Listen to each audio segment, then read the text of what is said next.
준비됐나요? 자, 조금 전에 이 세 가지 사업은 공통점, 그 사업을 하는 시행자들 그 사업에 필요한 토지 등을 강제 수용할 수 있는 수용권이 있다고 그랬죠. 그 수용과 관련해서 아까 그 페이지 한번 살짝 보고 오겠습니다. 255페이지 정도 아까 봤죠? 보고 계신가요?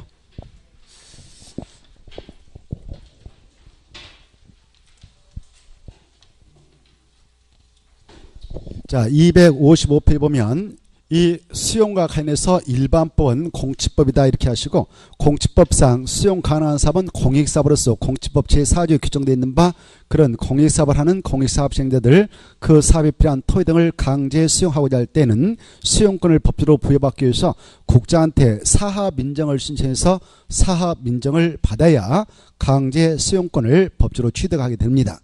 그리고 강제 수용에 따른 보상 문제를 바로 수용하게 될 그 토지 소지하고 협의해서 일단 처리합니다.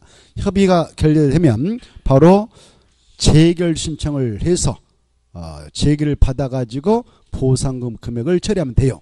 이때 재결 신청은 공치법은 사합 인정일부터 1년 이내 시행자에게 하도록 되어 있습니다. 만약 1년에 하지 않으면 사업 인정 효력을 실효토록 해버리거든요. 공치법은 그렇게 되어 있는데, 자, 그에 대한 특례를 두고 있는 공법상 4개 법이 있다 그 말이에요. 몇 개가 있다고요? 4개 법률에 특례가 있다. 먼저 국토개법상 도시군객시설사업을 시행하게 될 때에는 바로 도시군객시설사업 시행자들 어떠한 절차에 의해서 그 사업에 필요한 강제 토지 소유권 취득하는 수용권을 취득하는가, 수용권 바로 실식의 고시가 있음으로써 수용권을 법적으로 취득합니다. 그래서 공치법상 별도로 사업 인정을 받지 않아도 수용을 하도록 하는 특례를 인정하고 있죠. 그리고 도시개발법은 바로 세부목 고시, 개발계획 등으로서 바로 수용 사용의 대상이 되는 토지 세부 목록 고시가 있음으로써 강제 수용권을 취득하게 되어서 공치법상 별도로 사업 인정 받지 않고도 수용이 가능토록 하고 있습니다. 그리고 정비법을 보면 정비법에는 사업시행인가 고시, 사업시행인가 고시가 있으면 강제 수용권을 취득해 나가도록 하고 있습니다. 이때 인가권자가 시장우수니까 시장우수와 시행자면 사업시행계획서 작성고시가 있음으로써 수용권이 바로 발동되도록 하는 특례를 두고 있습니다.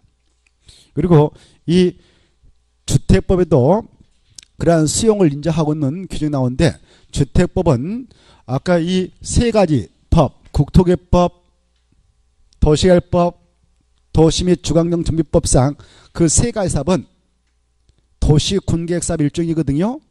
도시군관리계획 결정해서 하는 사업이거든요. 이 세 가지 사업의 경우는 그 시행자가 행정청이 시행자든 행정청이 아닌 민간 시행자든 시행자가 되면 그 시행자들은 강제 수용권을 발동받아서 그 사업에 필요한 토지 등을 강제 수용 사용할 수 있습니다. 행위든 비행이든 시행자라면 다 할 수가 있어요. 그런데 주택법상 바로 수용은 우리 민간 주택건설 사업 주체계를 인정하지 않고 주택법에서는 바로 공공사업 주체에게만 수용권을 인정하고 있는 차이점을 두고 있습니다. 주택법은 국가, 지방자치단체, 한국도정사, 지방사인 사업주체, 이네들 공공사업체라 해요. 공공사업체에게만 그 사업을 할 때 수용을 인정하고 있습니다. 민간 사업주에게는 인정하지 않습니다. 주택법은. 알겠죠? 그래, 민간 사업자가 대표로 등록사업자 같은 경우가 있는데 이네들에게는 절대 수용권을 인정하지 않습니다. 그래, 주택법상 그런 공공사업체 4명이 무슨 사업을 할 때만 특별히 수용권을 인정하는가? 국민주택 건설 사업입니다. 국민주택 건설 사업은 정말 중요한 공적 사업으로 보는 겁니다. 그것도 민간이 할 때가 아니고 공공사업체인 4명이 할 때만 중요한 공적 사업으로 간주해서 그 사업에 필요한 토지 등을 수용할 수 있도록 허용하고 있죠. 그게 중요해요. 그때 그 4명은 바로 그자들이 국민주택 건설사업 그에 따른 대지 조성사업을 하게 된다면 그 자체가 공익사업을 위한 토지 등의 취득 및 보상에 관한 법률에 규정되어 있는 그 법 제4조에 규정되어 있는 공익사업이 되어버립니다. 공익사업이 되어서 수용권을 부여받고자 할 때는 공치법으로 들어가서 사업인정을 받도록 되어 있어요. 사업인정을 받아내면 주택법상 그런 주택건설을 합할 때 사업계획서를 받아야 사업에 착수할 수 있건만 그냥 공치법상 사업인정을 주택법상 사업계획서로 간주를 해줘서 사업인정이 있자마자 수용과 사업 착수권이 인정돼 버립니다. 그래서 공치법상 사업인정을 주택법상 사업계획서로 간주를 하고 있다. 이렇게 알아주십시오. 그리고 이 네 가지 법에 따른 재결 신청 기간은 모두 다 공치법상 사업일부터 1년 이내에 해라라고 되어 있는 특례로서 각각 그 사업 시행 기간 내만 재결 신청을 해줘라 라는 특례를 인정하고 있습니다. 그리고 공치법상 그 공익사업 시행자가 사업 인정을 통해서 수용권을 부여받았다 하더라도 수용당하게 되는 토지 소유자에게 정당한 보상을 해주게 될 때 4대 보상원칙을 규정하고 있습니다. 그 수용을 하기 전에 바로 그 땅 안에 들어가서 사업하기 전에 보상하는 사전보상원칙과 현금보상원칙, 개별직원칙, 일시불 직원칙을 취하고 있는데 그에 대한 특례로서 이 정비법상에서는요. 바로 언제까지 보상해도 되냐면은 정비사업이 다 끝나고 나서 준공인가 받고 나서 사후에 보상해도 된다라는 특례를 인정하고 있어요. 그리고 현금 보상에 대한 특례로서 정비사업에 하여 탄생된 대지 건축물로 보상해야 되는 현물 보상의 특례를 인정하고 있는 정비법이 있습니다. 이런 특례를 취하고는 다 무슨 법대로 하면 끝이냐? 공치법대로 수용 보상 절차를 거치면 끝이다. 이렇게 이해하시면 되겠는데 전국적으로 이제 정리하면 이렇습니다. 공치법상 사업 인정 및 고시에 대한 특례로서 국토개법은 실시에 고시가 있을 때 공치법상 사업 인정 및 고시가 있는 거 간주하고 도시개발법은 개발계획 등으로서 바로 수용 사용의 대상에 드는 토지의 세부 농고시가 있으면 공치법상 사업 인정 및 고시가 있었던 거 간주되고 정비법은 사업 시행과 고시, 사업 시행계획서 작성 고시가 있으면 공치법상 사업 인정 및 고시가 있었던 거 간주된다. 그리고 주택법은 공치법상 사업 인정을 주택법상 사업계획서로 간주한다. 이렇게 되는데 이걸 약자로 국실, 도세, 정사, 주송 이렇게 암기법까지 마지막 파트에서 정리를 해놓고 있습니다. 보기시죠? 몇 페이지 있나요? 256페이지 하단부 있죠? 전국적으로 그걸 비교해서 암기하면 끝입니다. 국실, 도세, 정사, 주송 이렇게 좀 핵심을 찍어서 짝짓기를 해 놓으십시오. 아주 중요합니다. 다시 한번 정리하겠는데 자 국토개법상 도시군계획 시설사업 할 때는 행정청이 시행자든 비행정청이 시행자든 그 사업에 필요한 토지 등을 다 수용 사용할 수 있다. 다만 그 시설에 인접한 것은 수용할 수 없고 일시 사용만 가능하다. 행이든 비행이든 다 수용할 수 있다. 수용할 때는 공치법을 준용한다. 근데 공치법에 대한 특례로서 특별한 규정을 두고 있는 바 바로 실시계획 고시가 있으면 도시군계획 시설사업에 따른 실시계획 고시가 있으면 공치법상 사업 인정 및 고시가 있었던 거 보고 공치법상 재결 신청 기간이 사업 인정부터 1년 이내 해 나가도록 하고 있는데 그에 대한 특례로서 여기서는 실시계획에서 정한 사업 시행 기간 이내까지만 하도록 하는 특례가 인정된다. 그렇죠? 그리고 도시개발법상 도시개발 사업을 하게 될 때에도 수용 방식을 정해서 하게 되면 그 시행자가 행정청의 시행자든 행정청이 아닌 시행자든 즉 공공사업 시행자든 공공사업 시행자가 아닌 민간사업 시행자든 불문하고 단 도시개발자만 애당초 수용 방식으로 사업할 때는 시행자가 될 수 없기 때문에 도시개발법상 도시개발자 빼버리고 시행자라면 모두 다 수용할 때 다 수용할 수 있다. 행이든 민간이든 이해돼요? 그리고 자 정비법상 그리고 말이죠. 도시개발법상 수용과 관련해서 도시개발법상 수용 아까 그 법에 따른 개발계획 등으로서 수용 사용의 대상이 되는 토지 세무 고시가 있으면 공지법상 사업 인정 및 고시가 있었던 거 한된다고 그랬죠? 재결 신청 기간은 개발에서 정한 사업 시행 기간 내에만 해주라는 특례가 있다고 그랬죠? 자, 그리고 도시개발법상에서는요, 그 시행자라면 다 수용을 할 수 있지만 차이는 있다. 민간 사업 시행자가 도시개발 사업에 필요한 토지 등을 수용해 나가고자 할 때는 법에서 요구하는 토지 소재의 동의를 받아야 된다. 그때 얼마의 동의를 받아야 되는가? 사업 대상 토지 면적의 3분의 2상을 소유하고 토지 소재와 총수의 2분의 2상의 동의를 받았을 때만 민간 도시개발 사업 시행자는 수용이 가능하지만, 그러나 공공사업 시행자인 국정공은 그런 토지 소유의 동의 없이 수용이 가능하다. 이게 아주 중요하죠. 이걸 꼭 알아주시고, 그 다음에 정비법상 수용은 바로 무슨 사업을 할 때는 수용이 인정되지 않느냐. 아까 정비법은 6가지로 나눠서 정비사업을 추진한다고 그랬죠. 그 6가지 사업 중 가로주택 정비사업 할 때는 수용을 인정하지 않는다. 이렇게 하십시오. 보고 계신가요? 무슨 사업을 할 때 안 된다고요? 가로주택 정비사업을 할 때는 수용을 부정합니다. 정비법상. 그리고 주택 재건축 사업을 할 때도 평시에는 수용을 인정하지 않습니다. 주택 재건축 사업을 하게 되는 단지 내에서 천재 재범이 발생해서 난리 나버렸다. 그럴 때만 강제 취득을 수용을 인정하고 있습니다. 그래서 정비법상 6가지 정비사업의 경우 무슨 사업과 무슨 사업은 원칙적으로 수용을 인정해 주지 않는가?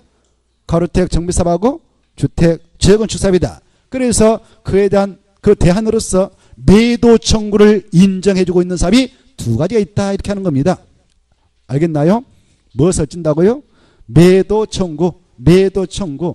그래, 정비법상 매도 청구는 무슨 사업과 무슨 사업을 할 때만 인정하는가? 가로주택 정비사업하고 주택 재건축 사업 할 때만 인정한다. 이런 것들이 머릿속에 지나가야 되는 겁니다. 아직도 그게 떠오르지 않으면 멀었다는 것이죠. 지나가고 있죠? 자, 그걸 꼭 생각하시고요. 그래, 이 정비법상에서는 거기서는 수용이란 말 대신에 취득 이런 말 쓰고 있어요. 뭐라고 쓴다고요? 취득. 그 말은 강제 취득한다. 그 말은 수용하고 같은 말로 이해하시면 됩니다. 알겠죠? 같은 말로 이해하시면 되겠다. 자, 그 정도를 수용 파트에서 정리하면 훌륭하다 하겠습니다. 됐죠? 수용. 그래 이제 총 정리해버렸습니다. 4가지 법에 나온 것들. 이제 금방 했던 것에서는 필히 함재는 나옵니다. 함재. 그래 이제 키포인트는 공지법상 사업 인정 및 고시가 의제되는 시점. 국토개법은 뭐가 있을 때? 실시의 고시. 도시개발법도 실시의 고시가 아니라 세부 목록고시. 정비법은 사업 시행가 고시, 사업 시행계획서 작성 고시. 이렇게 좀 알아주십시오. 자, 그래서 여기 보십시오. 이 3가지 도시군계획시설사업, 도시개발사업, 그리고 정비사업, 이 3가지 사업차 바로 건축물 건축, 공작물 설치 이런 걸 하게 된다. 그럴 때는 국토개법상 개발행위 허가받아서 할까? 허가받아서 하는 거 아닐까? 허가받아서 하는 거 아닙니다. 절대 이 사업차 그걸 이제 한 문구로 도시군계획사업을 하잖아요. 그래, 이 도시군계획사업을 하는 자가 행정청 시행자든 행정청 아닌 시행자든 민간사업 시행자든 그 자들이 바로 건공 토토토 물축 같은 개발행위 할 때는 허가받아서 하는 게 절대 아니다. 각각 법에 따라 이것은 실시계 인가 받아서 사업하고, 이것은 또 역시 이것도 실시계 인가 받아서 합니다. 이것은 사업 시행가 받아서 한다. 그래서 이 사업차 개발행위 할 때는 절대 허가받아서 하는 거 절대 아니다. 이렇게 좀 알아두세요. 그래서 개발행위 허가 대상이 아닌가 하면 이런 것들이 허가 대상 아니다. 이렇게 좀 알아두십시오. 자, 여기까지 좀 봐두시고 이제 이쪽으로 다시 들어갑니다. 바로 42쪽으로 넘어오셔서 아까 수용 파트는 총 정리했고요. 수용 파트는 총 정리했습니다. 했죠? 그 파트 다음에 이제 안 할 테니까 혹시 제가 하려고 하든 막아주세요. 그 파트 다음에 안 보겠습니다. 자, 그 다음에 이제 42페이지로 넘어오셔가지고 이제 도시군계획 시설 사업을 하게 될 때 절차를 보자 이겁니다. 이 법에 따라 이제 국토개법에 따라 도시군계획 시설 사업을 한다. 그래 그 부지가 바로 1단계 집행계획이 들어있어가지고 산민의 사업을 집행한다. 그때 사업을 집행할 때 절차는 국토교육법이 있다. 그때 가장 먼저 사업을 집행하려면 사업을 하게 되는 주인공인 주체인 시행자가 등극해야 된다. 이때 시행자는 공법에서 어떤 사업을 하는 시행자가 있다 그러면 사업시행자는 사업비용을 부담하는 주체다 이렇게 하십시오. 사업비용은 누가 부담하는 것을 원칙하는가? 시행자다 이렇게 하시고, 그래서 이 돈을 준비해서 시행자가 나오는데 이때 시행자는 크게 행정청이 시행자하고 그 다음에 행정청이 아닌 시행자로 나눠볼 수 있다.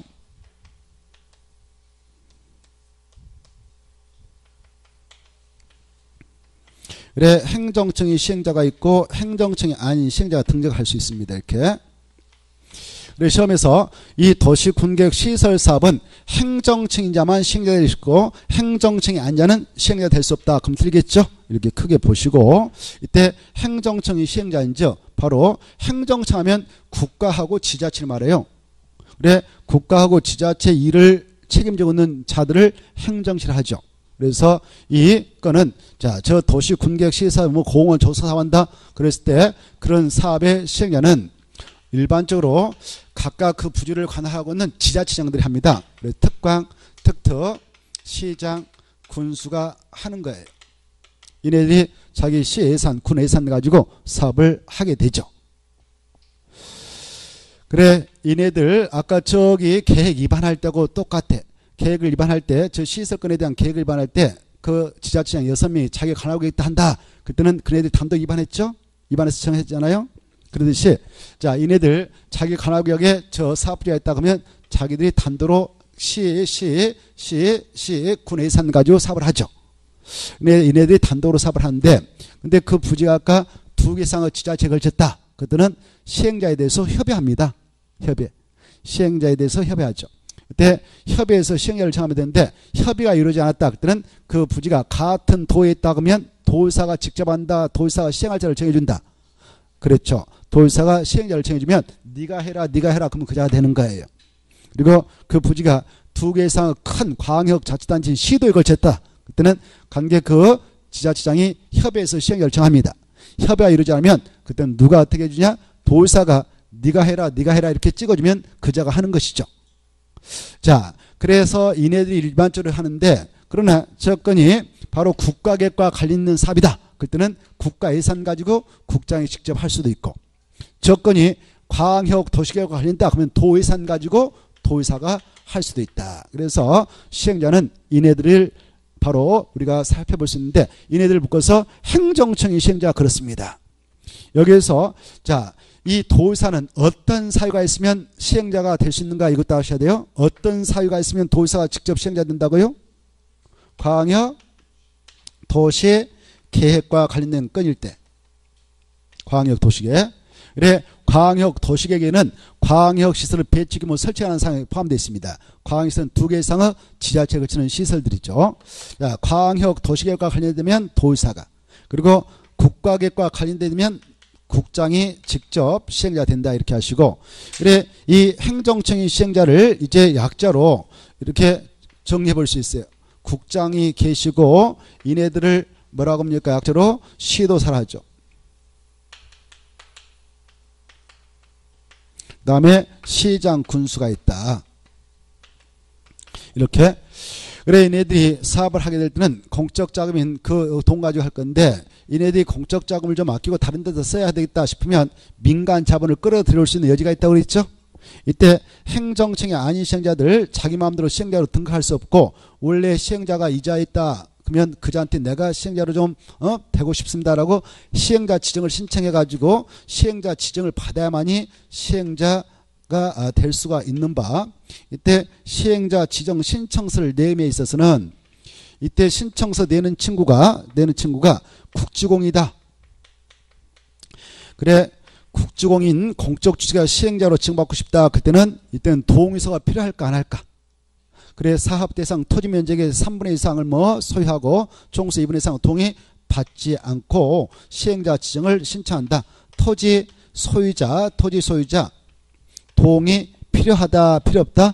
필요 없다. 이게 아주 중요하니까 이걸 아셔야 돼요. 그래서 국가가 지방자치단체가 지방공사가 지방단이 한국토지동사 공사가 공적 주체가 시행자 지정을 받고자 할 때는 토지 소유자 동의 필요 없다. 근데 이자들이 아닌 순수 민간인이 시행자 지정을 받고자 할 때는 바로 법에서 요구하는 동의서 받아야 된다. 그때 얼마의 동의가 필요하냐? 토지 면적이 얼마요? 3분의 2 이상을 뭐하고? 소유해야 됩니다. 소유하고 그리고 토지 소유자 총수의 2분의 1 이상 동의를 받아가지고 바로 이걸 첨부해서 내야만이 시행자 지정을 받을 수 있는 바, 여기서 이 토지 면적을 계산함에 있어서는 저 부자의 사유자하고 국공유자가 있다면 국공유 면적 포함할까요? 제하고 바로 면적을 계산해서 3분의 2 이상의 토지에 소유해야 될까요? 그렇습니다. 이때 국공유자 저 부자 안에 있다 그러면 국공유지 이것은 제하고 사유지를 바탕으로 해서 면적 계산해서 3분의 2 이상을 소유하고 토지 소유자 총수의 2분의 1 이상의 동의를 받으면 시행자 지정을 신청해서 받을 수가 있다. 이때 봐보세요. 이제 이렇게 순수 민간이 시행자 지정을 받았습니다. 받았다면 이 친구도 그 사업에 필요한 토지 등을 수용할 수 있다 없다? 있다 그랬죠. 수용해봐야 이 친구는 바로 자기가 3분의 2 이상을 이미 소유해버렸고 그 다음에 나머지 총수 10명 있다면 10명이 지금 협조해주겠다. 네가 돈 얼마 주면 돈 받고 우리가 소유권 넘겨주겠다. 이렇게 동의서 준 친구 아닙니까? 그렇죠? 그래 일부 것만 강제로 수용을 하게 되겠죠. 근데 바로 이 자가 아닌 바로 나머지 공적 주체는 이런 동의 받을 필요 없이 실식에 고시가 떨어지면 바로 수용을 다 해버릴 수가 있다. 이렇게 이해하시면 되겠죠. 자, 그래 이 수치 아까 국공유지는 제외된다고 그랬는데 국토개법상 면적 동의 면적을 계산할 때는 국공유지가 있다면 제, 도시개발법은 면적 계산할 때 국공유지 있다면 포함, 이렇게 좀 구분하시라고 그랬죠. 자, 이거 알아주시고 그 다음에 봐보세요. 자, 이때 행정청인 시행자가 직접 사업을 했다. 저 안에 들어가서 사업하게 될 때 여러 가지 처분 내렸다. 그 처분에 불복하고자 하는 친구들 행정심판 제기할 수 있을까요 없을까요? 이자의 처분에 불복하고자 한다. 그때 불복할 때 행정심판 제기할 수 있어 없어요? 당연히 있습니다. 있는데 그때 제기청, 제기일차는 무슨 법에 따라 하면 될까요? 행정심판법. 뭔 법이요?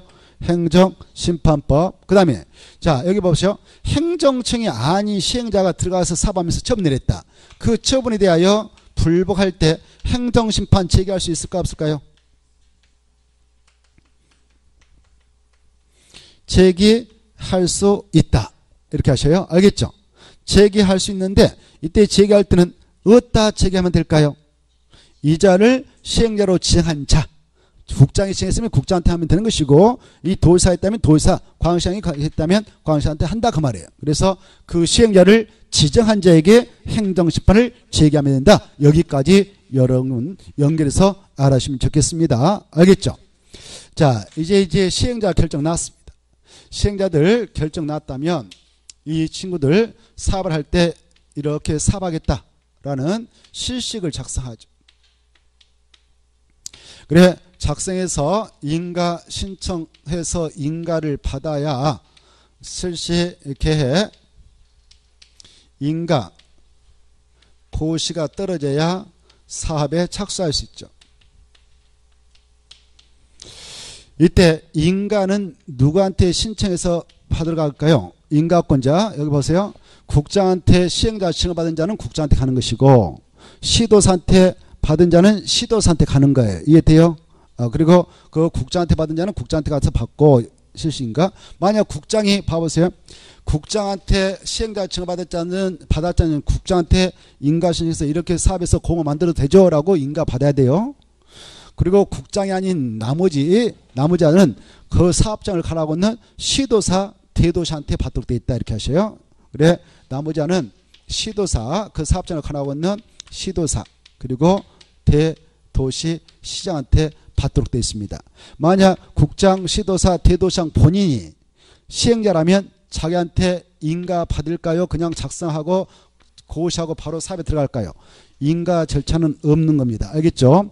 인가권자 본인이 시행자라면 인가 받는다 안 받는다? 안 받고 그냥 작성하고 고시하고 사업에 들어가면 된다. 이렇게 흐름을 알아두시기 바라고, 이때 이 실시계획을 작성할 때에는요, 저 동원 이렇게 만들겠다라는 그 도면과 서류 만들고, 언제 착공 들어가고 언제 끝내겠다라는 내용을 담아서, 또 자금 이렇게 준비했다라는 내용을 담아서 서류 준비해서 인가를 신청해서 들어가면 됩니다.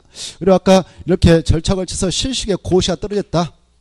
실시계획 고시가 딱 떨어지면 시행자에게 법적으로 뭐가 발동돼 버린다고 그랬습니까? 시행자에게 수용권이 발동된다고 그랬죠. 강제 수용권도 부여되고 여러 가지 그 시행권도 독자적으로 인정받고 관계 법령에 따른 인허가를 받은 걸 의지해서 사업의 신속성을 기해 나가도록 하고 있는데, 이때 이 실시계획 고시, 즉 이네들이 시행자에서 작성해서 고시를 하고 온다. 또 인가 신청 들어와서 인가 내주고 이렇게 고시하려고 한다 라고 할 때 미리 그 서류를 저 안에 있는 주민들한테 열람을 시키게 됩니다. 그래서 의견을 듣게 되는데, 열람 기간은 최소한 며칠 이상 보장을 하고 이 기간 내 의견서 들어오면 타당할 때 반영해 주는가, 바로 14일 이상은 보장을 해준다. 이것은 좀 알아두시기 바라고, 그 다음에 이 실시계획 인가 고시 내주게 될 때 저기 사업장에 뭐 농지가 있다 산지가 있다 그러면 산지 전용 허가, 산지관리법상 농지법상 논전 허가를 받아야 전용해서 사업을 할 수 있는데, 그때 시행자가 그런 것들 일일이 받지 않고요, 이 실시계 인가 신청서에다가 그 서류를 내면 인가권자가 미리 관계 행정기관이라든가 협의를 하게 됩니다. 이때 협의 요청을 받았던 그 관계 행정기관장들은 며칠 내에 이 협의에 응답을 해주게 되느냐, 20일 내에 응답을 해주게 된다. 이 정도는 알아주시기 바라고, 이때 이제 협의해가지고 인가고시, 작성고시가 들어오면 바로 수용권과 사업시행권이 발동돼서 사업을 착수할 수 있다. 이렇게 하시고, 이때 이 착수를 했던 시행자를 우리 법에서는 보호해주는 여러 가지 규정을 두고 있죠. 이 보호 규정이 아주 중요한데, 그래 어떠한 보호 규정을 두고 있는가? 자, 사업시행자, 저 사업장 안에 있는 진정한 권리자들을 분석해 나갈 때 시, 구, 군청에서 토지대장, 건축물대장 이런 것들을 가서 열람과 등초본을 복사, 등초본 발급을 청구할 수 있고, 등기소에 가서 토지등기사항 증명서, 건물등기사항 증명서를 가서 열람도 할 수 있고, 등초본을 바로 교부 청구할 수 있는데, 그때 다 관계서를 무료로 청구할 수 있다, 유료로 청구해야 된다. 무료로 청구할 수 있도록 허용하고 있다. 거기 보면 시행자 보호증이 나오는데, 시행자 보호증을 여러분은 잘 좀 정리해 두실 필요가 있습니다. 있나요 없나요? 몇 페이지 있나요? 44페이지 꼭 보세요. 찾았죠? 44페이지 시행자 보호증이 아주 중요해요. 그래서 시행자를 보호하기 위해서 바로 그런 관계시설 무료 열람도 인정하고 있고, 이 사업장이 엄청 크다 그러면 사업 시행 대상적을 2개 이상의 사업적으로 분할 시행할 수 있다 없다? 있다. 분할 시행할 때는 분할된 지역별로 실식을 작성해서 인가를 받아갈 수가 있는 것이다. 이것도 생각해 두시고, 그 다음에 이 관계세력의 바로 공시송달을 할 수 있다 없다? 있다. 다만 공시송달할 때 행정청이 아닌 시행자는 국장, 시도사, 대도사 승인을 받도록 되어 있다. 이렇게 하시고, 그 다음에 이 시행자를 보호하기 위해서 저기 안에 국공지가 있다면 국공지는 바로 도시 군가로 정하는 목적으로 매각, 양도할 수 있다 없다? 없도록 해서 시행자를 보호해주겠다. 이 규정을 위반해서 처분하면 그것은 무효가 된다. 취소할 수 있다. 무효로 한다. 보고 계신가요? 아주 중요하고, 그 다음에 이 시행자를 보호하기 위한 강력한 수단으로서 그 사업에 필요한 토지 등을 수용 사용할 수 있도록 인정한다고 그랬죠. 이때 그 사업에 필요한 토지 등을 수용 사용할 때는 행위든 비행이든 다 수용할 수 있는 바, 그때는 바로 도시군계획설에 인접한 것은 수용할 수 있다 없다? 없다. 일시사용만 가능하다. 이렇게 하시고, 이 시행자를 보호하기 위해서 저 준병이차 조사 측량을 하기 위하여 타인 토지에 출입을 할 수 있다 없다? 있다.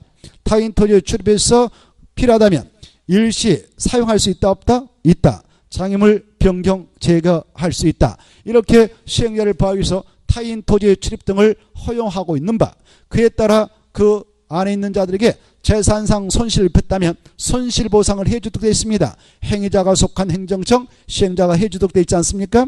그때 손실보상을 해줘야 된다라는 규정은 시행자를 보호하기 위한 규정이 아니고 토지 소유자 등을 보호하기 규정에 해당한다. 이렇게 좀 정리를 해 두실 필요가 있습니다. 알겠죠? 됐나요? 자, 그걸 정리해 보시고, 그 다음에 이제 이렇게 사업해가지고 사업 완료. 사업이 완료되면 여기에 바로 준공인가를 받습니다. 준공검사를. 이때 준공검사는 누가 내줄까요? 준공검사는 시도사하고 대도시장이 해줘요. 누가 해준다고요? 시도사하고 대도시장이 해주거든. 그래서 여기 시도사하고 대도시장이 준검사권자니까 이네들이 시행자라면 자기한테 검사 받을 필요 있어 없어요? 없죠. 그냥 공사 이 절차 그렇지 않고 공사 끝났다라고 공사하려 공고하면 끝나요. 이렇게 해서 사업이 마무리되는 겁니다. 이렇게 해서 사업이 끝나죠. 자, 그 내용들 받으신데 여기 그리고 아까 실시계 인가를 내주게 될 때 조건부 인가 가능할까요? 불가능할까요?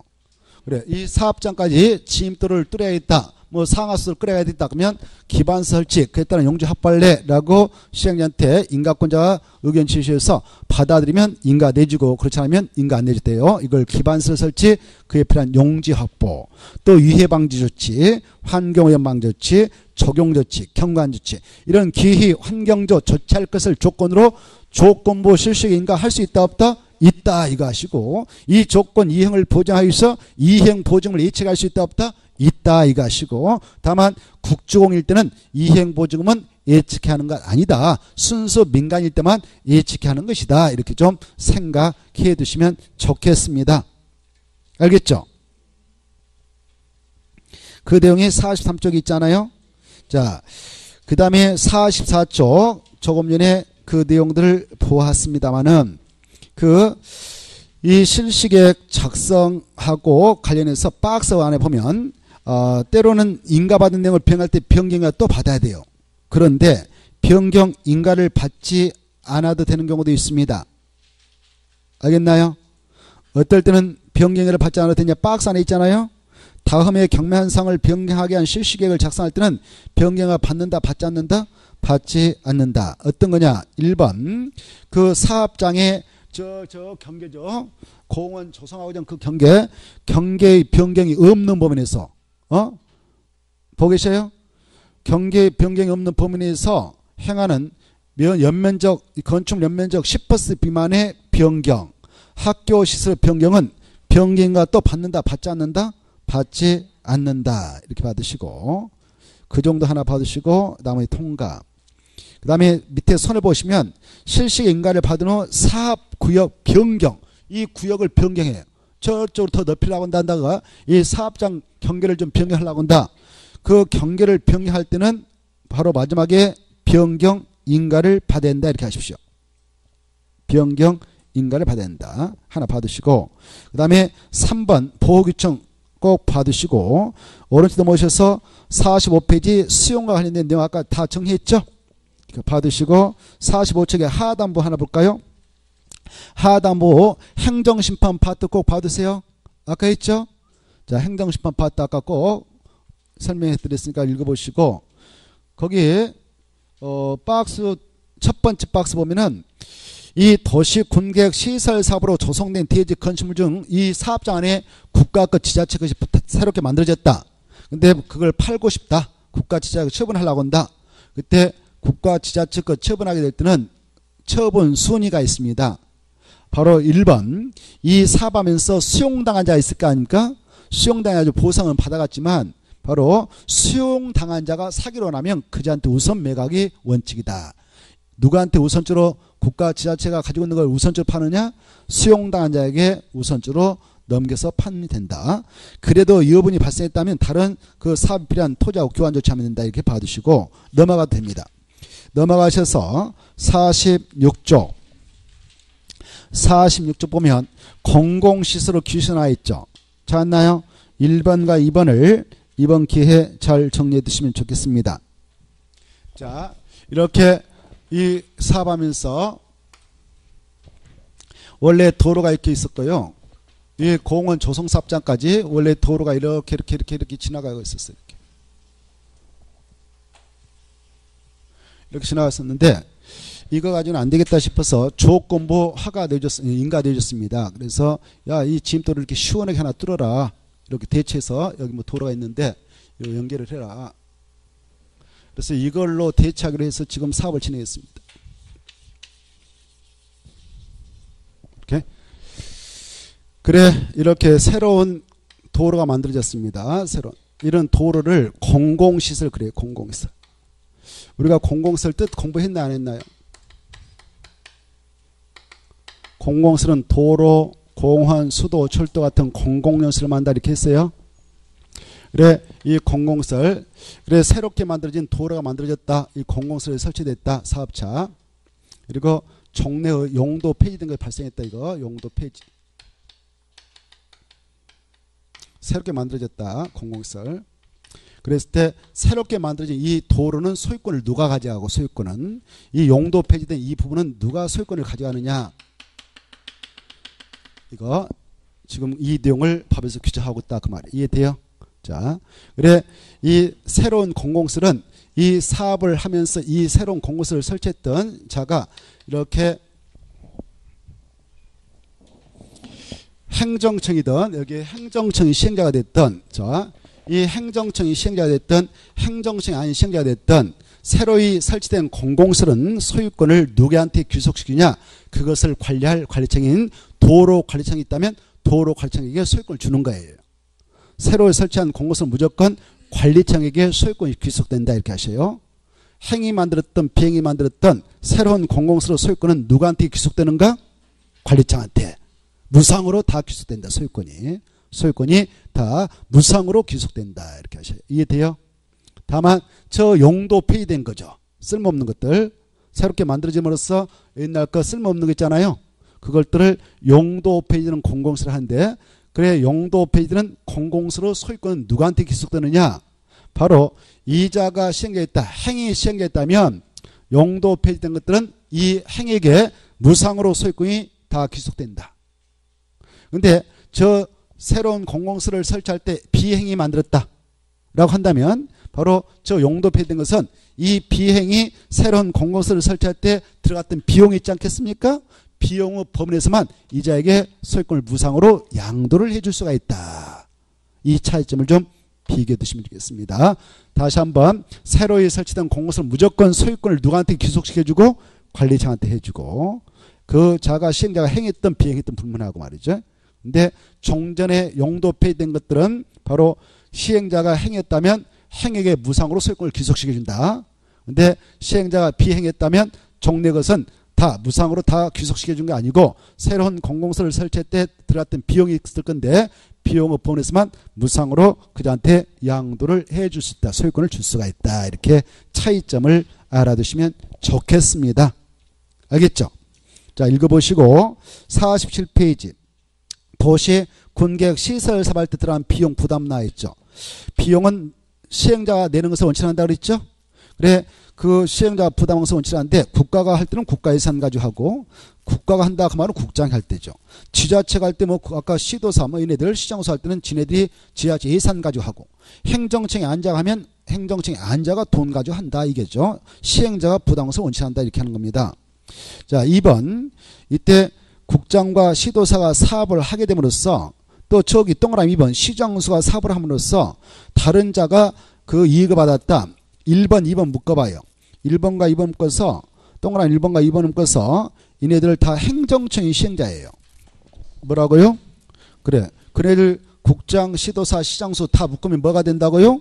행정청이 시행자 돼요. 그래 이 행정청이 시행자에게만 그 규정을 적용해 나가고 있지 이 행정청이 아닌 시행자는 그 규정을 절대 적용을 해주지 않습니다. 그래서 이 행정청이 아닌 시행자가 저 사업을 함으로써 어떤 이익을 받은 어떤 지자체가 있다 하더라도 그 사업비용의 일부를 그 이익을 받은 지자체에게 이 친구는 절대 부담시킬 수가 없습니다. 누가 사업을 함으로써 이익을 받은 지자체가 있다면 그자에게 그 비용의 전부 일부를 부담시킬 수 있냐. 행정청인 시행자가 사업함으로써 이익을 받은 자가 있으면 그자에게 좀 비용을 일부 부담을 시킬 수가 있다. 이렇게. 자, 그 차이점만 잘 비교해 두시면 되겠어요. 동그라미 1번, 2번은 누가 시행자일 때만 적용하는가? 행정청. 행정청이 아닌 자에게는 적용한다, 안 한다? 안 한다. 거기다 써놓으세요, 하나. 행정청이 아니면 절대 적용하지 않습니다. 이것만 알아도 문제 나오면 풀 수가 있습니다.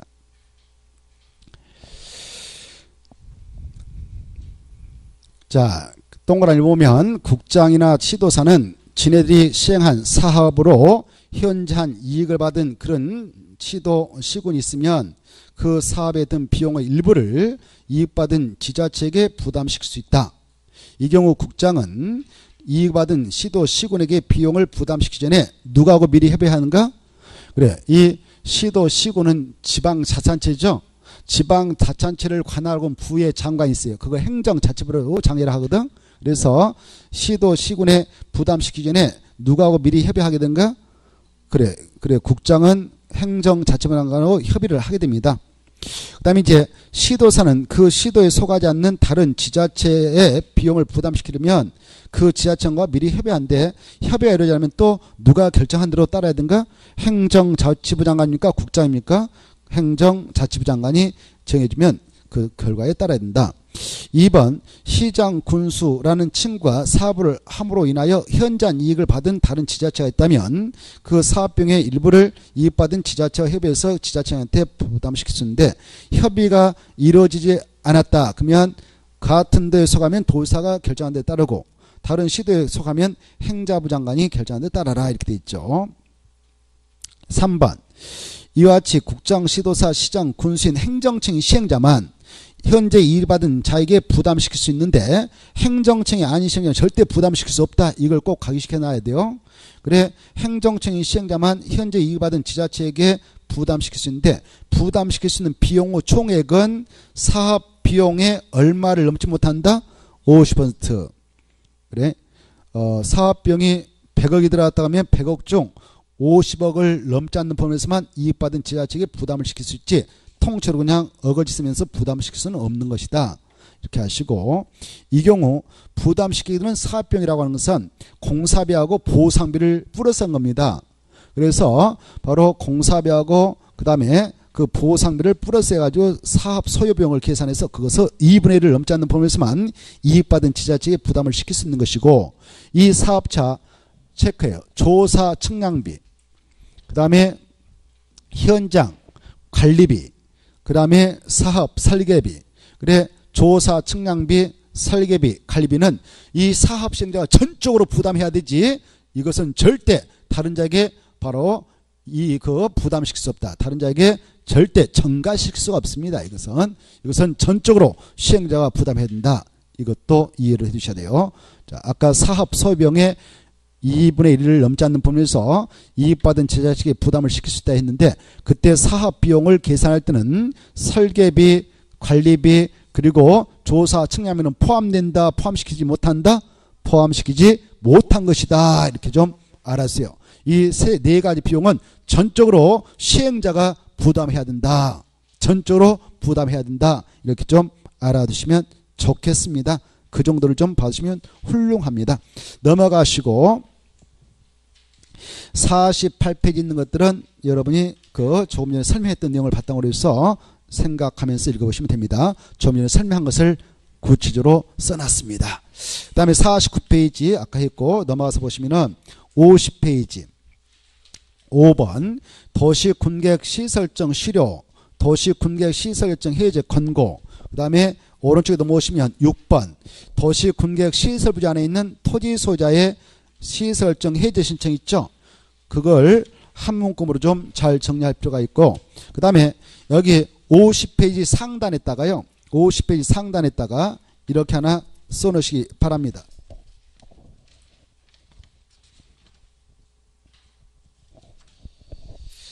(260페이지와) (261페이지) 꼭 볼 것.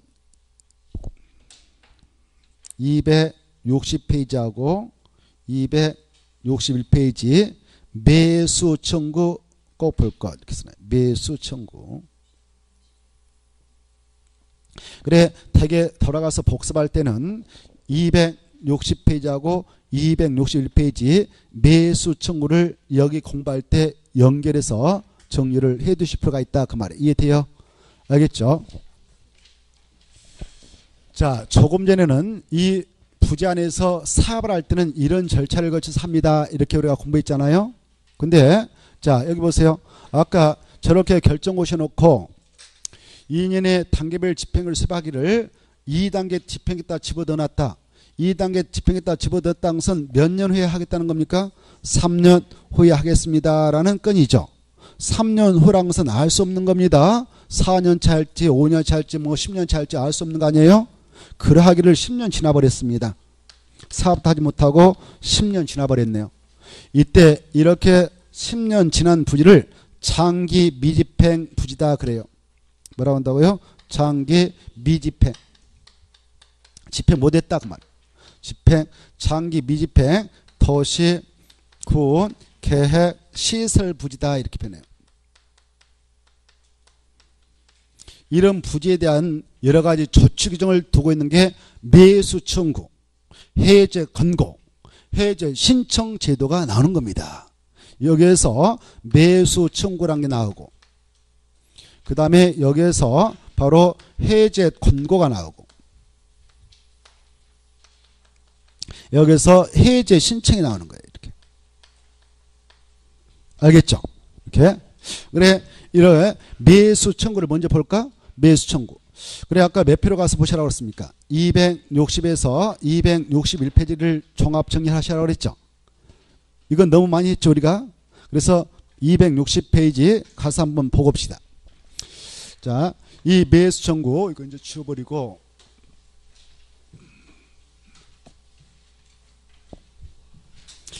자, 이쪽은 이제 파생돼 가지고 매수 청구. 매수 청구는 몇 년이 지날까지 사업을 하지 않게 될 때만 가능한가? 10년 지났는데 사업하지 않았다. 장기 미집행되었다. 그랬을 때 매수가 가능하다. 이 10년은 꼭 알고 계셔야 됩니다. 10년. 그때만 매수 청구가 가능하다. 260페이지 나와 있죠?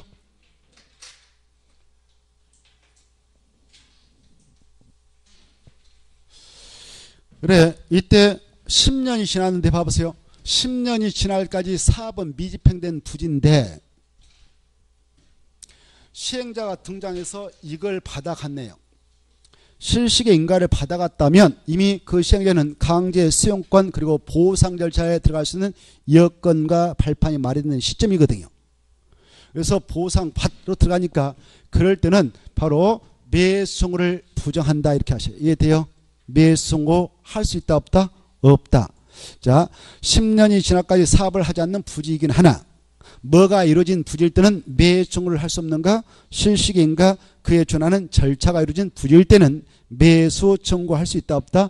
없다. 이렇게 실시 계획 인가가 있었다. 그런 부지다. 그럴 때는 매수 청구할 수는 없다. 이렇게 이해되죠? 여기까지 연결해서 알아두시기 바랍니다. 그래서 10년이 지나까지 사업도 하지 않고 실식의 인가도 이루지 않는 부지일 때만 법적으로 매수 청구가 가능하다. 10년 이거 꼭 아시고 이때 매수 청구가 있게 될 때 그 대상 매수 청구 대상은 저 안에 있는 모든 토지일까요? 지목이 대인 토지로 한정할까요? 그게 중요하죠. 그래 매수 청구 대상은 지목이 대인 토지로 한정된다. 그래 지목이 대인 토지로 한정됩니다. 이게 중요해요. 그래서 저기 전답 이마를 가지고 있는 친구들은 매수 청구를 못한다 이렇게 하시고 그래 이때 지목이 대인 토지 안에 저기 뭐 건축물이 있다. 그 지목이 대인 토지 안에 감로 배너 같은 정착물이 있다 그러면 이 지목이 대인 토지 안에 건축물이 있다. 정착물이 있다면 이거 포함해서 매수 청구할 수 있을까? 이건 매수 청구 대상에 포함되지 않을까요? 이것만 포함된다. 지목이 대인 토지가 아닌 토지에 건축물이 있다, 정착물이 있다면 그건 매수 청구 못한다. 이것도 정확하게 알아두시기 바라고 그 다음에 이제 매수 청구를 하게 될 때 누구한테 할까요? 매수 의무자한테 하는데 매수 의무자는 저 부지를 가나고 있는 지자체 6명 특광, 특특, 시장수로 한정될까요? 그네들이 원칙일까요? 원칙이에요. 원칙. 그래서 매수 의무자는 바로 원칙은 그 지자체장 6명이다. 특수리강 시장수, 특이 3번 나오니까 특수리강 시장수. 이네들한테 매수 청구를 하는 겁니다. 알겠죠? 근데 외해가 있습니까? 없습니까? 있죠. 만약 저 사업을 하기로 한국토지주택공사가 결정나 있는데 그 토지주택공사가 10년 동안 방치하고 안 하고 있다. 시행자가 토공으로 결정났었는데 안 하고 있다. 그러면 이네들한테 매수 청구하는 게 아니라 이 시행자인 토광한테 하게 돼 있어요. 알겠죠? 그 다음에 만약 설치할 의무자가 A로 결정나 있고 설치 관리도 바로 A가 하기로 했다. 이렇게 설치해야 할 의무자도 A요. 관리할 의무자도 A인데 이 친구가 10년 동안 사업하지 않았다. 그러면 이 의무자한테 매수를 하게 되고요. 설치할 의무자는 갑동으로 이미 결정나 있고 설치 넘겨받아서 관리할 의무자는 바로 을로 결정나였다. 이렇게 서로 다르면 누구한테 매수가 하도됐나요? 설치할 의무자인 A한테, 갑한테 하도돼 있다. 이렇게 하시고. 자, 이때 매수 청구받았던 이 친구들은 법적으로 사할 의무 있다 없다? 이 친구들 매수 청구가 들어오면 법적으로 사할 의무 있다 없다? 없다. 법적으로는 없다. 법적 의무 없다.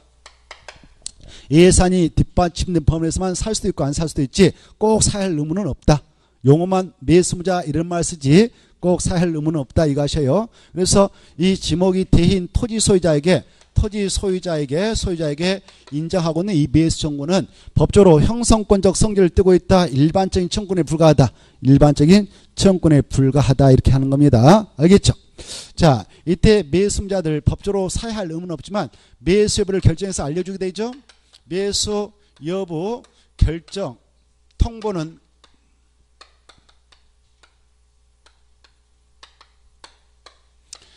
매수 청구가 들어오면 몇 개월 이내 해줘야 됩니까? 이 수치 어마어마하게 중요하다. 시험금으로서 6개월 이내 해줘야 된다. 이때 여기 봐봐요. 매수 여부 결정해서 통보할 때 사겠다라고 통보할 수도 있고 못 사겠다라고 통보할 수도 있죠. 여기 보세요. 이때 만약 매수무자가 이자들 했다 그러면 매수 여부 결정 통보할 때요. 산다 못 산다 결정 통보할 때 누구한테 하면 되냐? 이 매수청했던 지목이 대인 토지한테 신청인한테 하면 되는 거죠. 근데 만약 이자들이 매수무자 해가지고 6개월 이내에 매수를 결정해서 알려줄 때 산다 못 산다라고 알려줄 때에는 바로 매수했던 토지 소유자에게 뿐만 아니라 그 부지를 관할하고 있는 지자체한테도 알려주게 돼요. 이렇게 산다 못 산다 이렇게 이해돼요? 여기까지 이해를 해 두시고 자 그 다음에 만약 이거 봐봐요. 매수하지 않기로 결정해서 통보를 해버렸네요. 저 땅 못 사겠다라고 통보했다면 이때 지금 몇 년 지났어요? 10년 지났죠? 6개월 차 답이 왔는데 10년 6개월 차 못 사겠다라고 왔습니다. 이때는 아까 애당초 금지하고 있었던 건축물 건축, 공작물 설치 이것들을 대폭 완화해줘요. 완화해가지고 바로 이거 받아서 저 지자체한테 가서 허가 신청 사과 받아가지고 바로 4가지를 허용하고 있죠. 몇 가지요? 4가지. 4가지 모두 다 몇 층만 될까요? 3층 이하만 된다. 이거 중요하고. 그거 할 때는 반드시 못 받아야 된다고요? 허가 받아야 된다. 신고는 절대 안 된다. 이렇게 하시고. 자, 이때 3층 아닌 뭐 할 수 있는가? 단독주택. 이때 건축법 시행령상 단독택이라고 하는 것이 4가지로 분류되어 있습니다. 총리가 살고 있는 총리공간, 도지사가 살고 있는 도지사 공간, 이것도 공간도 단독택이 아닙니까? 그 다음에 다가구도 있고 다중도 있고 그리고 이 3가지 아닌 소유권이 하나만 인정되는 그런 단독택이 있습니다. 그때 이 단독택이라고 하는 것은 건축법 시행령상 이 단독택이라는 것은 그 대표적인 그걸 말해 1호의 1번으로 나오는. 그래서 여기에는 이건 포함되지 않아요. 다중은 포함되지 않기 때문에 이거 안 되는 거예요. 다가구도 포함되지 않아요. 이거 안 되는 거예요. 공간도 포함되지 않아요. 이거 안 되는 거예요. 특히 공동택이라고 할 수 있는 아파트 될까요? 안 될까요? 아파트 연립 다세대 기숙사 될까요? 안 될까요? 안 돼요. 알겠죠? 이걸 정확하게 이해해 두시고 이 단독주택도 4층 이상은 안 돼요. 3층 하면 된다. 이것도 알아주시고 제1종 근린생활시설 건축법 시행령에 규정되는 1종 근생은 다 된다. 허가 받으면 그 다음에 제2종 근생 다 되는 거 아니라 4가지는 안 되죠. 뭐뭐 단란주점 안마수서 그 다음에 노래습장 다주생활시설 안 된다. 공작물 설치된다. 이것은 10년 차 지났을 때 되는 거죠. 근데 아까 2년 차 만에 허용되는 것도 헷갈려서는 안 되겠다. 아까 단계별 집행을 수립하지 않음으로써 또 1단계 집행계에 포함되지 않음으로써 허가받아서 할 수 있는 것이 세 가지 있었는데 세 가지는 가설건축물 건축, 공작물 설치, 건축물로 기축, 재축. 그것도 두 가지는 허가받았던 가설건축물은 건축된 가설건축물 설치된 공작물은 사업 시행하게 되면 소유자 부담을 깨끗이 원상해 보여야 되고 이건 보상 못 받는다고 그랬죠. 그리고 여기는 개축과 재축만 건축하면 된다. 근데 여기 이제 10년차 지나가지고 허가받아서 할 때는 대폭 완화되죠. 바로 이거 단독택을 신축할 수도 있고 신축, 증축, 개축 다 할 수 있는 거예요. 건축. 이것도 건축, 건축 다 할 수 있는 거 이해돼요? 이것은 사업을 하게 될 때 이제 허가받아 건축된 거라면 시행자가 보상처를 깔끔하게 해야 이거 처리할 수 있지. 이건 손 함부로 못 대는 것이다. 이렇게 알아두십시오. 자, 그 다음에 이제 자 여기서 만약 사기로 결정해서 알렸다면 몇 년에 매수를 해야 합니까? 매수해야 합니까? 몇 년 이내? 2년 이내. 이 수치도 엄청 중요하다고 아실 거래요. 2년 이내 매수를 해야 한다 이렇게 하시고 매수를 해야 한다라고 법에 규정되어 있지만 이때쯤 되어서도 예산이 없어가지고 바로 안 살 수도 있잖아요. 그때도 허가받아서 이거 할 수 있죠. 여기까지 알으시고 만약 매수를 하게 된다. 매수를 하게 된다면 일단 가격 문제가 중요하잖아요. 이때 매수 가격은 공시가를 기준으로 결정할까요? 공치법을 준용해서 처리할까요? 공치법을 준용해서 처리한다. 개별 공시가를 기준해서 하는 거 절대 아니다. 감정가 이런 말 나오면 안 되고 공치법을 준용한다. 이걸 꼭 아셔야 돼요. 매수가격, 매수할때는 무슨 법들 한다고요? 공치법, 공익사업을 위한 토지 등의 취득 및 보상 법률을 준용해서 처리해서 정하면 되는 것이다. 꼭 아시고 그 다음에 이제 이 법에 따라 매수가격을 결정했습니다. 그랬다면 이 매수가격 바로 지급방법 매수 대금을 지급할 때 지급방법은 원칙 무엇을 줍니까? 현금으로 주죠. 근데 바로 매수자가 이렇게 많은데 이네들 무턱대고 지네들 마음대로 현금 없으면 채권이나 만들어서 던져줘버릴 수 있을까요? 아니죠. 매수자가 누굴 때만 도시군객시설채권 발행을 허용합니까? 그래 지방자치단체가 매수 의무자일 때 한해서는 바로 채권 발행을 통해서 처리를 하도록 허용하고 있다. 이 채권이 도시군객시설채권이죠. 그래 지방자치단체 한해서만 이 채권 발행을 허용하고 있는데 이 발행은 토지 소유자가 원할 때만 가능합니까? 원하지 아니해도 이 지자체인 매수업체가 직권으로 이 채권 발행을 통해서 처리할 수도 있을까요? 직권으로 발행해서 처리할 수 있는 경우도 있다 이거 아시고 어떤 토지일 때는 그와 같이 할 수 있는가? 저 땅 보니까 부재 부동산 소유자의 토지라든가 비업무용 토지다. 약주로 부비토지. 부비토지로서 매수업이 얼마를 초과했다면 3천만 원입니까? 2천만 원입니까?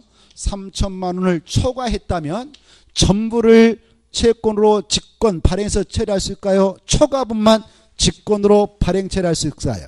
초과분만 강제로 직권으로 이 채권 발행을 통해서 처리할 수 있다. 여기까지 알아두시고 이 채권의 상환 기간은 몇 년에 포함해서 조례로 정하는가? 10년. 이율은 금융기간 1년 만기 정기 예금 평균 금리 이상을 고려해서 조례로 정한다. 여기까지.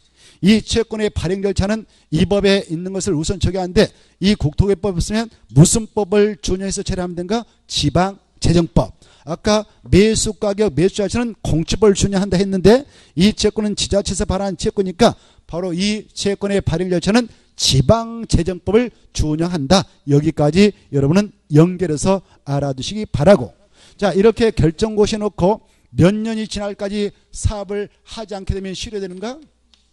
20년이다. 20년이 된 날 실효될까요? 그 다음 날에 실효될까요? 다음 날에 실효가 된다. 여기 보시봐.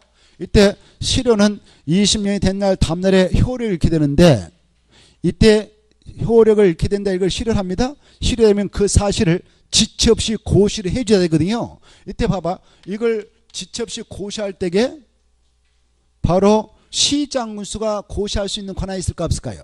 없다. 아까 애당초 이 시설 결정은 최종적으로 누가 한다고 그랬습니까? 애당초 결정고시는 누가 합니까? 국장하고 그 다음에 시도사하고 대도시장만 하잖아요. 그래서 이네들만 실효되면 실효된 사실을 고시할 수 있지 여기 50만 미만의 시장과 군수는 최종 결정 권한이 없기 때문에 바로 실효고시 권한도 없다. 여기까지 여러분은 알아두셔야 됩니다. 그래서 실효가 되면 그 사실을 국장과 시도사, 대도시장만 해 나갈 수 있지 그 꼬마인 시장, 군수는 실효된 사실을 고시할 수 있는 권한이 없다. 여기까지. 됐나요? 된 걸로 믿고 자, 그 다음에 이제 여기 봐보세요. 이제 해제 권고 원점으로 모셔서 몇 페이지냐면은 50페이지. 50페이지 보면 해제 권고 나오죠. 찾나요? 해제 권고 50페이지. 해제 권고 찾죠? 해제 권고는 바로 지방의회에서 하는 거예요. 누가 한다고요? 지방. 야, 풀어주라 이렇게. 그래서 해제 권고를 우리 이 법에 규정하고 있는데요. 여기 보십시오. 이렇게 10년 동안 사바지 않고 방치한 부지가 있다면 그 안에 편입된 땅지들은 엄청난 재산세 제한을 받고 있습니다. 지금. 그렇죠? 땅값도 올라가지 않죠. 사초로 팔아먹기도 쉽지 않죠. 그리고 그렇다고 해서 저렇게 딱 결정고시했던 국장, 시도사, 대도시장이 미안합니다. 보상금 좀 받아가세요. 이러지도 않습니다. 법주로. 보상금을 요구할 수도 없고 해줄 의무도 없고요. 그냥 묶어놓고만 말죠. 그렇죠? 그래서 보상을 해주지 않는 것에 대한 대안으로 두고 있는 게 매수 청구 제도라 할 수 있습니다. 매수 청구 제도. 그 다음에 이제 우리 법에서 야 10년 동안 저렇게 방치한 부지가 있다면 그 부지를 관하고 있는 너네들 지자체장들 지자체장 이네들을 지자체장이라고 지방자치단체장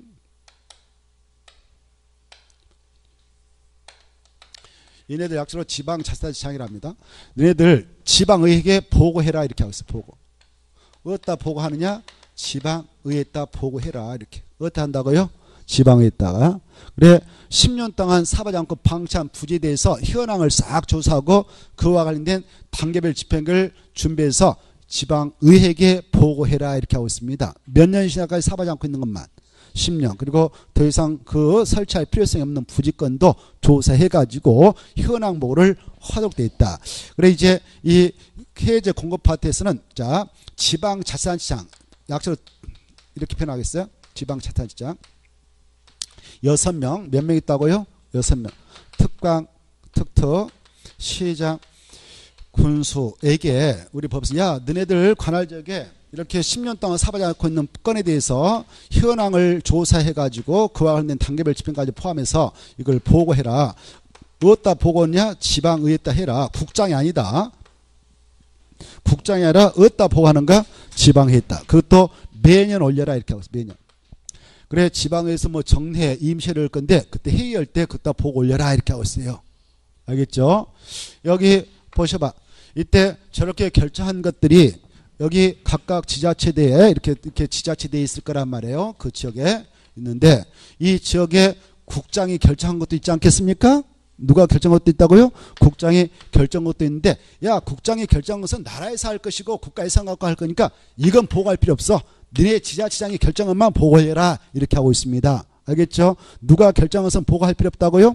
국장이 결정해 놓은 것들은 국가에서 알아서 할 일이니까 그것까지 신경 쓰지 말고 지자체장이 결정한만 보고해라 이렇게 하고 있으니까 그것도 받으실 필요가 있고 그래 이제 보고받았던 지방의회에서요 야 너네들 사박 시험 풀어줘 라고 해제를 권고할 수 있다 명할 수 있다. 거기 보면 나왔는데 권고 명하면 틀리겠다. 권고는 강제성이 없기 때문에 안 따라도 되는 거예요. 명은 강제성이기 때문에 따라야 되는데 명은 아니고 뭐다고요? 권고한다. 이거 권고 서면을 보내요. 권고 서면을 보내는데 며칠에 보내면 되냐 이건 90일에 보내줘라 이렇게 하고 있어요. 그럼 이제 권고 서면이 날았지 않습니까? 여기 날았는데 여기 보세요. 이 특별시장, 광역시장, 특별자치장, 특별자도사 이 시장, 군수중, 대도시장까지는 결정권한이 있었습니다. 그쵸? 결정권한이 있었어. 그래서 지방의회에서 이 해제 권고가 떨어지면 얘네들은 의무적으로 풀어줄 필요는 없어. 해제할 수 없는 것은 안 풀어줘도 되고 그렇지 않는 것은 1년 이내에 해제 결정해 주면 돼요. 몇 년이에요? 1년에 해제 결정하면 된다. 이때 해제할 수 없는 불가피한 사유가 있는 것은 안 풀어줘도 돼요. 이것은 다시 그 사유를 소명해서 올리면 돼요. 이런 이유 때문에 못 풀겠네요 라고 소명 자료 올리면 돼요. 소명 자료는 6개월에 보내면 되고요. 그리고 매년이 아니라 이것은 2년마다 다시 현황을 올립니다. 이렇게. 그리고 여기 보세요. 이때 이 자기 지역에 바로 10년 동안 사업하지 못하고 있는 부지에 대해서 현황 보고를 여기 시장과 군수가 시군의회에다 보고 올렸어요. 시군의회에서 이자들한테 풀어줘라라고 해정권을 보냈어요. 근데 이 시군내에 도의사님이 결정한 게 있어. 누가 결정한 게 있다고? 도의사. 자기들이 결정한 게 아니고 도의사님이 딱 결정해놨다. 10년 이상 사업 못하고 있다. 이것은 시장 군수가 해제할 수 있는 권한도 없어요. 그래서 이 건은 도의사한테 해제 신청을 하게 됐다. 이게 중요해요. 국장한테 하는 게 아니라 누구한테 한다고요? 도의사한테 해제 좀 해주세요 라고 신청을 하면 도의사께서 해제할 수 없는 불가피한 사유가 있는 것은 해제하지 않고 그렇지 않은 것은 1년 이내 해제 결정을 해주게 된다. 이렇게 흐름을 알아두시기 바랍니다. 알겠죠? 이 파트가 중요해요. 이 파트가 중요하니까 이 파트를 잘 이해해 두시기 바랍니다. 자, 그 다음에 그 오른쪽 페이지 넘으면 51페이지 6번이 올해 시험에 나올 걸로 강력하게 예상되니까 별표 5개 넣어놨습니다. 그래 가로 1번 2번 넘어가서 보면 바로 그 동그라미 1, 2, 3, 4 해가지고 나와 있죠. 이 파트는 여러분이 전반적으로 잘 이해를 해 두실 필요가 있다. 이 내용은 여러분이 이걸 잘 아셔야 돼요. 자, 아까 매수청구 여기 봐봐. 매수청구는 아까 누구에게만 인정했나요? 지목이 대인 토지 소유자에게 저 안에 있는 모든 토지 소유자에게 인정하고 있는 게 아니고 지목이 대인 토지 소유자에게만 인정했던 건이다. 이거 하고 이 해제 신청은 작년에 우리 법에 신설했는데 바로 작년에 시험 볼 때까지는 없었는데요. 올해부터 이제 우리 시험에 들어갑니다. 해제 신청권은 저 안에 있는 토지 소유자 모든 자에게 인정하고 있다. 이 차이점부터 알아두셔야 돼요. 누구라면 해제 신청권이 있다고요? 토지 소유자, 저 안에 있는 땅 주인들, 건축물 소유자가 아니라 토지 소유자라면 꼭 지목이 된 토지 소유자가 아니어도 좋다. 이게 차이점이란 말이에요. 아까 매수청구는 지목이 된 토지 소유자에게만 인정했는데 해제 신청권은 토지 소유권을 쥐고 있으면 다 할 수 있다. 알겠죠? 이걸 먼저 딱 이해할 거. 그래 몇 년이 지날까지 사업하지 않고 있으면 그 안에 있는 땅 주인들이 좀 풀어주세요 라고 해제 신청할 수 있는가?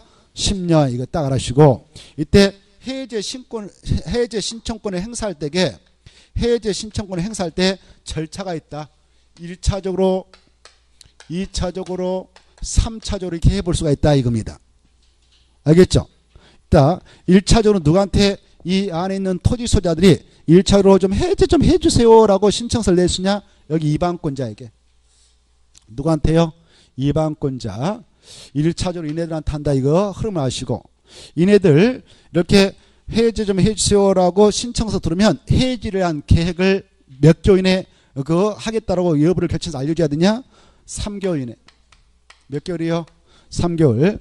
만약 해제하기로 했다면 알려줬다면 바로 해지를 위한 이행을 6개월 이내에 들어가야 된다. 한 장 넘으면 6개월 이내에 들어가야 돼. 이행 조치에 몇 개월 이내에 들어간다고요? 6개월. 한 장 넘으면 이행 조치가 나올 거예요. 그 밑에 동그라미 3, 4번 토지 소유자에게 해제하기로 통지한 경우 해제 결정 이행 시기 가로 1번, 2번, 3번 이렇게 나와 있죠. 거기 보면 6개월 이내에 이행해야 된다. 6개월 이내에 이행해야 된다. 그 말 보이죠? 6개월 이내 그 말 체크해. 6개월 이내 6개월 이내 6개월 이내 이렇게 잤나요? 다 몇 개월 이내 이해한다고요? 6개월 이내 6개월 이내 이행했다. 체크 6개월 이내 이행 찾았죠? 그래 만약 해제하기로 알려졌다면 6개월 이내 해제를 하기 위한 계획을 위반한다. 그 다음에 여기에서 거절당했어요. 이방권자한테 거절당했습니다. 거절당했다면 2차적으로 누구한테 또 신청해볼 수 있냐? 해제 신청해볼 수 있냐? 결정권자. 누구한테? 결정권자. 여기에서도 바로 그렇게 해주겠다라고 한다 만다 여부를 결정해서 알려줬는데 여기는 몇 개월 이내 신청한테 그 여부를 결정해서 알려주냐? 2개월. 몇 개월이요? 2개월. 찾았나요? 앞에 몇 개월 내에 여부를 결정해서 알려준다고요? 2개월. 2개월. 만약 여기에서 결정권자가 그래 해제해줄게 라고 했다면 역시 몇 개월 이내에 이행조치 들어야 되냐? 이것도 6개월. 알겠죠? 이행은 6개월. 이행은 6개월. 근데 이 결정권자한테 또 거절당했습니다. 거절당했다면 최종적으로 누구한테 바로 해제를 위한 심사 좀 해주세요 라고 마지막으로 하소연해 볼 수 있냐? 국장님한테 3차 이렇게 흐름을 봐두셔. 3차로 누구한테 한다고요? 국장. 이렇게 국장이 이게 들어왔습니다. 중요한 민원권을 받았겠다 이거 아닙니까? 그러면 그 국장은 결정권자한테 일을 시키는 거예요. 누구한테 한다고요? 결정권자한테 바로 야 이제 풀어주도록 해봐라 라고 시킵니다. 그래 그러면 그네들도 따라야 되죠. 특별한 사유 없으면 따라야 됩니다. 결정권자는 따라야 된다. 동그라미 3번에 그 4번 바로 위에 보면 국장한테 이렇게 해제 공고받은 결정권자는 특별한 사유 없으면 결정을 해제한다 이렇게 돼 있죠. 찾았나요? 국장이 시키면 이제 어르시니까 따라야 되겠죠. 거기까지 흐름을 받으세요. 자, 1차로 이방권자한테, 2차로 결정권자한테, 3차로 국장한테. 이때 이방권자는 3개월 내에, 결정권자 2개월 내에, 그리고 이행 시기는 무조건 6개월 이렇게 좀 흐름을 받으시면 끝나는 겁니다. 잠시 쉬었다가 53페이지를 보겠습니다.